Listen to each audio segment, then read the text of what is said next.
Bonjour et bienvenue sur ma chaîne, j'espère que vous allez bien. Aujourd'hui on se retrouve pour un nouveau point lecture et je vais vous parler de 4 livres et un abandon.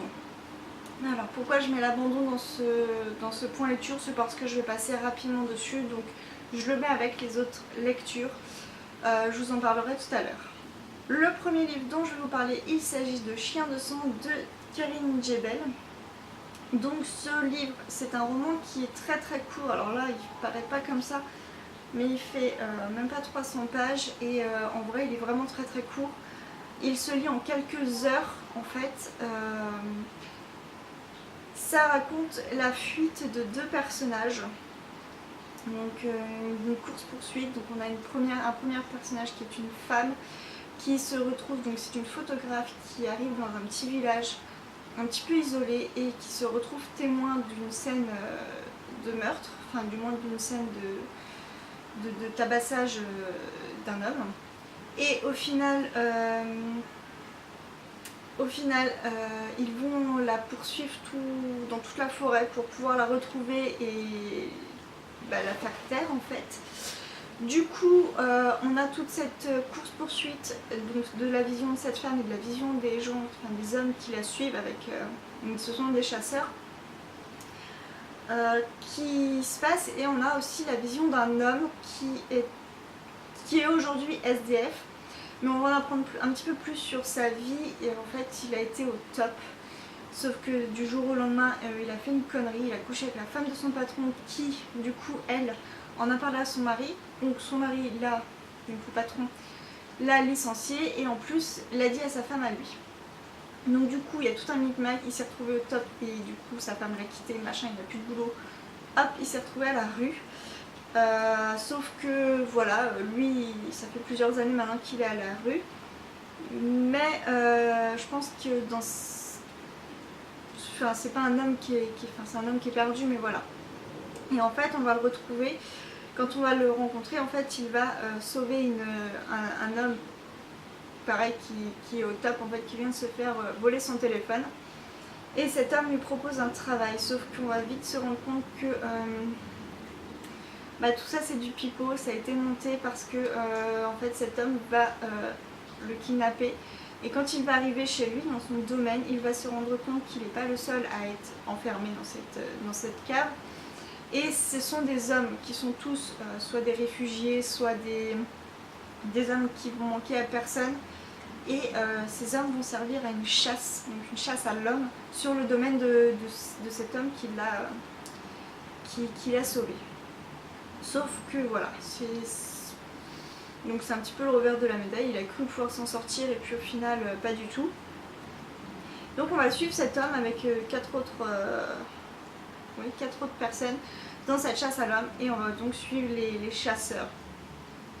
Donc tout ce roman en fait qui est très très rapide, déjà je vous en raconte beaucoup, ça raconte des chasses, mais des chasses à l'homme. Et donc en fait tout va très très très vite. C'est vrai que c'est un roman où tout se lit très rapidement, ça se passe en une journée si je me souviens bien. Ça ne se passe que sur une seule journée et ça s'enchaîne, ça va mais vraiment à une vitesse. Les phrases sont très courtes, les chapitres sont courts aussi, ça va très vite. Moi j'ai bien aimé. Alors c'est pas le meilleur de cette autrice, donc de Karine Djebel, c'est pas mon préféré. Mais on reconnaît sa plume, on reconnaît sa façon de faire évidemment, puisque maintenant ça fait quand même pas mal de Karine Djebel que je lis, donc je reconnais un petit peu sa façon de faire et ouais c'est toujours aussi bien, c'est toujours aussi bon quoi. C'est rapide à lire, donc je pense que c'est la raison pour laquelle c'est pas mon préféré, c'est que je suis passée très vite dessus au final, juste quelques heures, donc voilà. Mais c'est vrai qu'à côté de ça, j'ai beaucoup aimé, ça m'a beaucoup plu.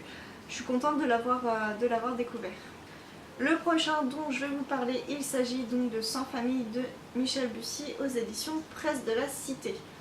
Celui-ci, donc je l'ai en épreuve non corrigée, je l'ai récupéré au travail quand le commercial nous l'a donné. Michel Bussy, j'adore, c'est un auteur qui me plaît toujours énormément, il arrive toujours à me surprendre.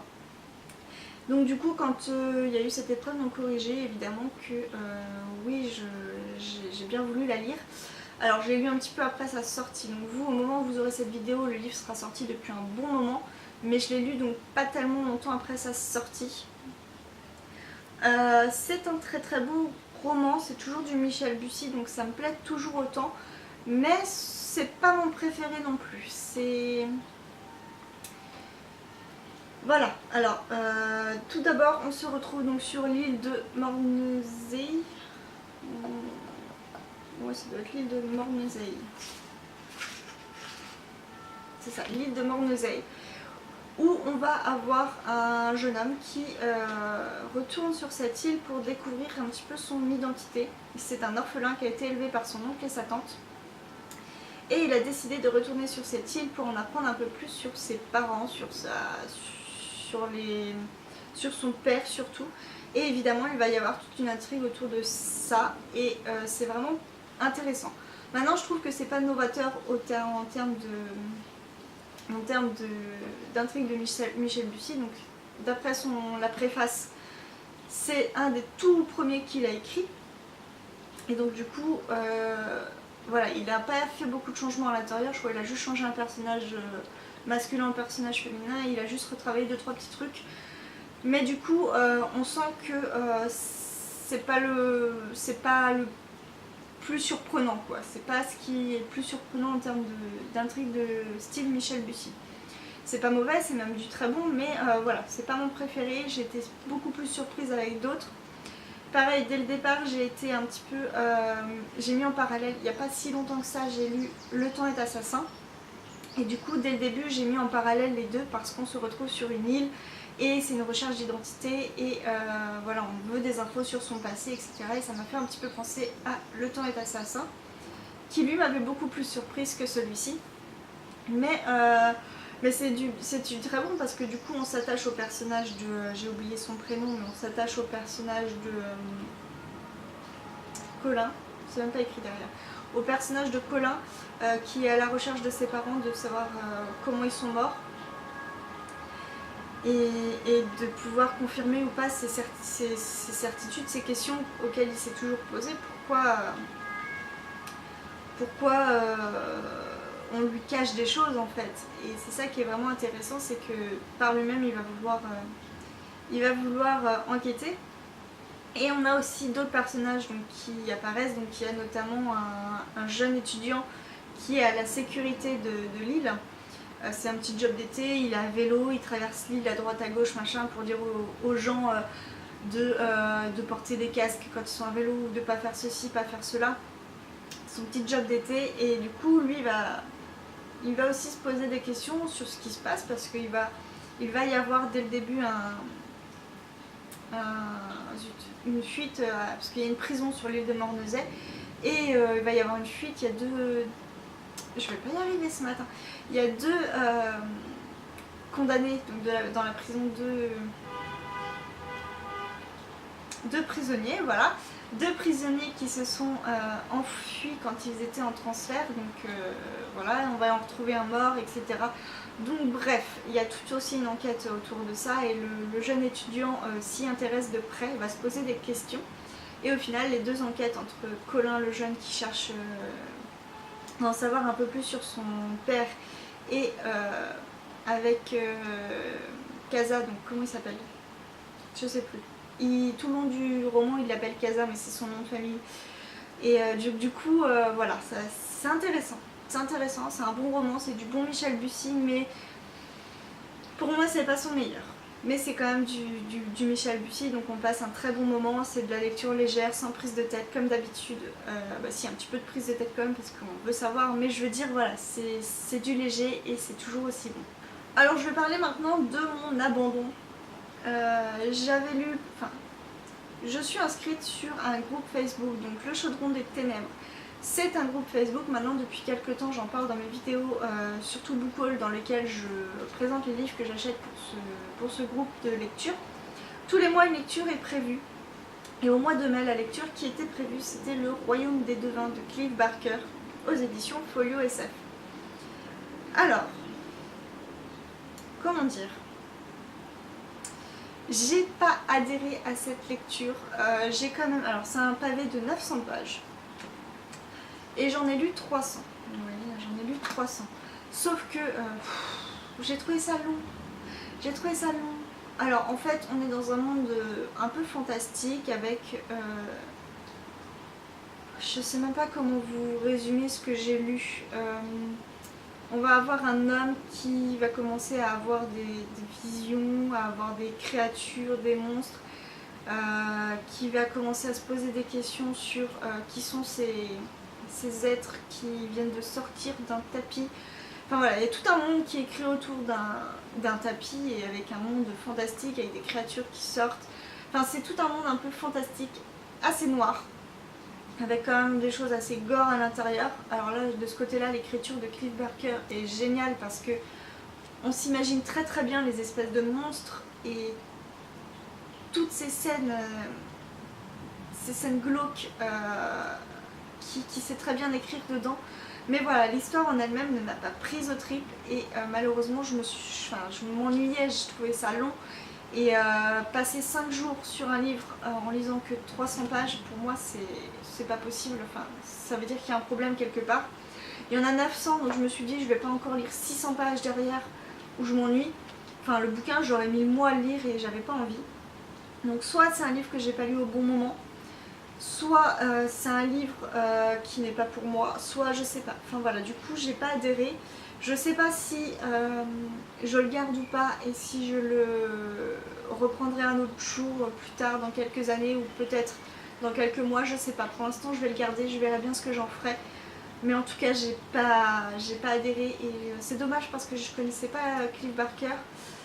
Et je me faisais une joie de découvrir sa plume fantastique en fait. Et du coup je pense que je testerai un autre de ses romans, peut-être moins pavasse, mais essayer de voir si c'est pas juste ce roman-ci qui est pas fait pour moi. Donc voilà, pour la lecture de mai, ça ne l'a pas fait, c'est pas grave, j'enchaînerai avec la lecture de juin, qui celle-là me tente vraiment beaucoup. Et mais voilà, c'est un abandon, mais je me dis on a d'autres choses à lire, c'est pas grave. Je découvrirai peut-être Clive Barker à un autre moment, dans un autre de ses styles et on verra bien. Ensuite, très rapidement, je vous parle de l'Arcane des épées, donc l'intégrale 1. J'ai déjà présenté le premier tome dans le bilan de la fantaisie, bilan du mois de la fantaisie. Au moment où je filmais la vidéo, je terminais le premier tome et au moment où j'ai publié la vidéo, j'avais terminé ce deuxième tome. Parce qu'à l'intérieur de cette bricasse, il y a 2 tomes. Du coup, très rapidement, le deuxième tome c'est la suite directe du premier. On continue à suivre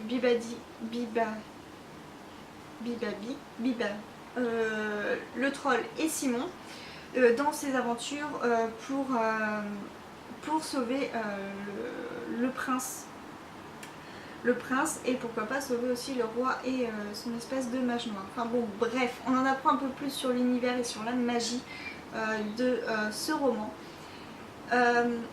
C'est de la fantaisie qui est très classique pour ma part, j'ai trouvé, c'est assez lent, on a beaucoup de descriptions de paysages, de descriptions de beaucoup de choses, donc si vous voulez de la fantaisie qui va plus vite, enfin du moins qui est plus abordable peut-être, ce serait pas celui-ci que je conseillerais. Maintenant ça reste abordable, c'est juste que voilà, il faut aimer la fantaisie lente, où il y a beaucoup de descriptions, mais en même temps très intéressant, moi j'ai beaucoup aimé. Je suis en tout cas très curieuse de la suite de cette série. C'est pour moi une très bonne découverte. Je sais pas pourquoi ce livre a attendu autant dans ma pile à lire, mais voilà, ça a été une très bonne découverte. Par contre oui, 1000 pages comme ça à la suite, ça peut paraître long. Ça m'a quand même tenu une bonne semaine et demie, bon, en sachant que j'ai eu des vacances entre et que j'ai pas beaucoup lu, mais quand même, les 2 tomes m'ont quand même tenu une bonne semaine et demie. Mais c'était une très bonne lecture, une très bonne découverte et j'ai beaucoup aimé suivre Simon et Bibanik dans leurs aventures. Et enfin, je vous parle aussi d'une suite de séries pour laquelle je n'ai pas pu attendre beaucoup avant de la lire, c'est La Voix des Rois, donc le tome 2 de Brandon Sanderson aux éditions Le Livre de Poche. Au moment où je filme cette vidéo, j'ai fini ce livre il y a tout juste... j'ai fini ce livre hier soir, donc je filme la vidéo dès le lendemain matin. Mais j'en profite pour en parler directement dans ce point lecture. J'ai lu ce roman rapidement après le premier tome, 2-3 semaines seulement après le premier tome, parce que en fait le tome 1 et le tome 2 donc de La Voix des Rois, c'est un seul et même tome. Je dis toujours tome 1, tome 2, mais c'est un seul et même tome, donc ça me paraissait logique de tout lire à peu près à la suite. C'est quand même plus intéressant d'avoir quand même la suite tout de suite dans les mains, enfin d'avoir tout le tome dans les mains en fait. Et je regrette absolument pas, parce que du coup tous les détails que j'avais dans la première partie, dans le premier tome, évidemment ça se continue dans celui-ci, et au moins j'ai rien oublié, j'avais tout en tête. Et c'était trop bien. Et c'était trop bien. Enfin, j'ai complètement adhéré à cet univers. Brandon Sanderson est un auteur maintenant pour moi un incontournable de la fantasy. C'est une fantasy qui est dense et complexe, avec un univers qui est maîtrisé, je le répète à chaque fois, mais il a un univers qu'il maîtrise à la perfection. L'auteur sait où il va, sait où il veut nous emmener, et c'est génial, c'est génial. J'ai rien de plus à en dire que ce que je disais dans la vidéo du bilan du mois de la fantasy, parce que c'est la même chose, c'est la suite, c'est juste génial. Alors, la fin, c'est pas une fin un peu cliffhanger avec une grosse fin de ouf où on veut tout de suite se jeter dessus, mais voilà, il y a des questions qui se posent, et on a juste envie d'avoir la suite entre les mains, pour pas laisser traîner évidemment, et puis pour continuer à être dans cet univers, continuer à suivre Kaladin, Shallan et les personnages que l'on a dans ces deux premiers tomes. Et c'est trop bien, enfin voilà, j'ai rien de plus comme je disais à en dire, mais je peux juste vous conseiller cette série. Alors voilà, si vous aimez la fantasy, une fantasy un peu plus complexe, oui je vous conseille cet auteur, parce que vraiment il sait très bien, il sait très bien le faire. Et voilà, pour moi ça a été une excellente lecture, et j'espère que je vais pouvoir me procurer la suite très rapidement. Donc voilà, c'est tout pour ce point lecture, j'espère que ça vous a plu. N'hésitez pas comme d'habitude à mettre des commentaires juste en dessous. Moi en tout cas, je vous dis à très bientôt pour une prochaine vidéo. Bye bye.